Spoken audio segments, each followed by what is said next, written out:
Everyone, welcome back to my channel. কেমন আছেন সবাই? আশা করছি যে যেখান থেকে ভিডিওটি দেখছেন সবাই অনেক ভালো আছেন এবং সুস্থ আছেন। আজ আমি চলে এলাম আবারও নতুন একটি ভিডিও নিয়ে। আজকের ভিডিওটা একটু অন্যরকম, রুম ডেকোরেশনের উপরে আজকের ভিডিওটা। তো আমরা মেয়েরা এমন অনেকেই আছি যারা রুম সাজাতে এবং ডেকোরেশন করতে অনেক বেশি লাইক করি।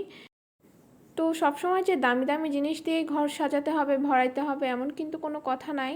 খুব কম দামি ফেলে দেওয়া জিনিস দিয়েও কিন্তু ঘর সাজানো যায়। তো তারই আজকে একটা উপায় আমি নিয়ে এলাম। তো আজকে আমার কাছে যেটা দেখতে পাচ্ছেন সেটা হলো একটা বক্স, ফেলে দেওয়া বক্স। তো এই বক্সটা দীর্ঘদিন যাবত আমার কাছে পড়েছিল। তো ভাবলাম এটা দিয়ে খুব দারুণ একটা জিনিস তৈরি করা যাক।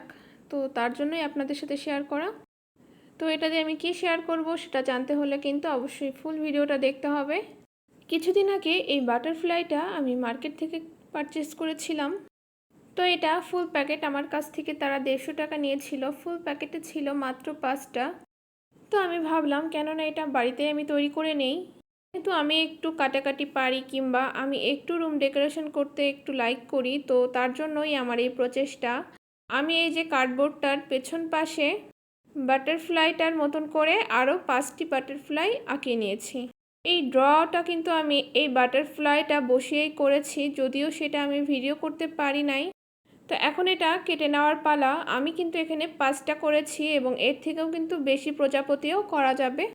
তবে অবশ্যই একটু বুদ্ধি খাটিয়ে বাটারফ্লাইটা একটু জায়গা মতন সুন্দরভাবে সেট করে বসিয়ে তারপর কাটতে হবে, তাহলে কিন্তু আপনারা এই যে একটা ছোট কার্ডবোর্ড দিয়ে অনেকগুলা বাটারফ্লাই তৈরি করতে পারবেন। তো এখন আমি খুবই ধীরে সুস্থে এটা কেটে নিচ্ছি। সাইড থেকে আগে আমি এটাকে রাউন্ড করে কেটে নিচ্ছি। এটাও কিন্তু একটু সাবধানে কাটতে হবে, কারণ ওই যে বাড়তি অংশটা ওটা কিন্তু আমি ফেলে দিব না। ওইটা দিয়ে কিন্তু আমি ছোট ছোট বাটারফ্লাইগুলো তৈরি করে নেব। তো দেখা যাচ্ছে আমার এই কার্ডবোর্ডটা কিন্তু কোনো অংশই ফেলে দেওয়ার না, পুরো অংশটাই কিন্তু আমি চাইলেই ব্যবহার করতে পারি বিভিন্ন কায়দায়। তো আমার তো কাটা হয়ে গেল, আর এখন আমি একটা একটা করে কেটে নেব। প্রত্যেকটা জিনিসের কিন্তু একটা আর্ট আছে, আর সেই আর্টের মতন যদি আপনারা করতে পারেন জিনিসটা অবশ্যই সুন্দর হবে এবং একদম মার্কেট থেকে কিনে আনার থেকেও বেশি দারুণ হবে। তো এই যে আমি এক একটা করে আলাদা আলাদা করে নিয়েছি। এভাবে কাটলে কি হবে, জিনিসটা কাটতে কিন্তু অনেক বেশি সহজ হবে এবং সুবিধা হবে। তবে যদি আমি একবারে রেখে দিতাম ওইভাবে যেমনটা ছিল, তাহলে কিন্তু এটা আমি কেটে নিতে পারতাম না, খুব স্মুথলিভাবে কাটা হতো না। তো এখন আমি একটা একটা করে বাটারফ্লাইগুলো কেটে নিব। খুব সুন্দর করে শেপ দেওয়ার চেষ্টা করব যতটা আমার পক্ষে সম্ভব। তো এই যে একটা বাটারফ্লাই কিন্তু তৈরি করা হয়ে গেল, দেখুন কতটা সুন্দর লাগছে। আপনারা আমাকে অবশ্যই কমেন্টসে বলবেন যে কোনটা বেশি দারুণ লাগছে। যদিও আমার বাটারফ্লাইটার মধ্যে এখনও অনেক কাজ বাকি, তো তারপরেও বলবেন এই যে একদমই নতুন যেটা আমি করলাম সেটা কেমন লাগছে আমাকে কিন্তু কমেন্টসে জানাতে ভুলবেন না। তো এরপর আমি এক এক করে সব কয়টা বাটারফ্লাই কিন্তু সেম প্রসেসিংয়ে কেটে নিব। দেখুন কতটা সুন্দর হয়েছে আর কতটা স্মুথ, আর কার্ডবোর্ডটা কতটা অদ্ভুত ছিল, যার জন্য আমি কিন্তু এটা ফেলে না দিয়ে যত্ন করে রেখে দিয়েছিলাম। এভাবে আপনাদের কিন্তু ইউনিক আইডিয়াগুলো মাথার মধ্যে আনতে হবে, কারণ আমি কিন্তু চাইলে এটা ফেলে দিতে পারতাম, কিন্তু ফেলে দিয়েই নাই। ফেলে দেওয়া জিনিস থেকেও যে অনেক দারুণ কিছু তৈরি করা যায়, সেটাই ছিল আজকের আমার ভিডিওর উদ্দেশ্য।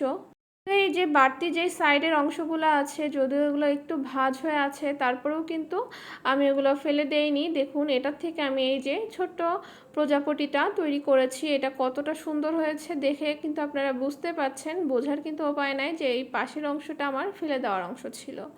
তো এইভাবে করে একটা একটা করে আমি কিন্তু প্রায় 11টা মতন বাটারফ্লাই কেটে নিয়েছি, আরও বেশি করা যাবে।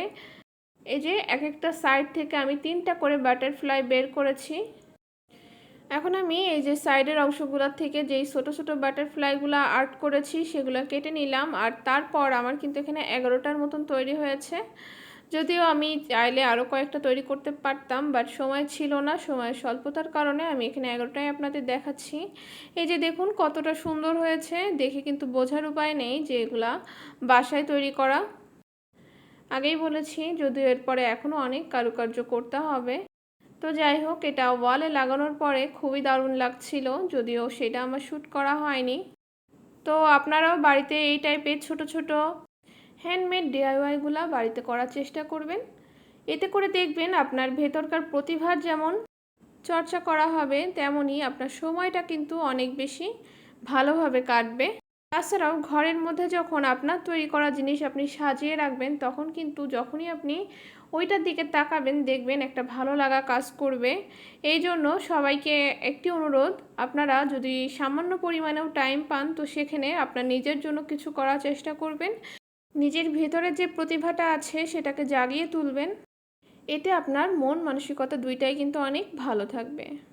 তো আশা করছি ভিডিওটা অনেকের অনেক উপকারে আসতে পারে। ফেলে দেওয়া জিনিস থেকে যে এত সুন্দর জিনিস তৈরি করা যায় তার উপরে একটা আইডিয়া সবারই কম বেশি হয়ে যাবে। তো দেখতে দেখতে আমরা ভিডিওর একদম শেষ পর্যায়ে পৌঁছে গেছি।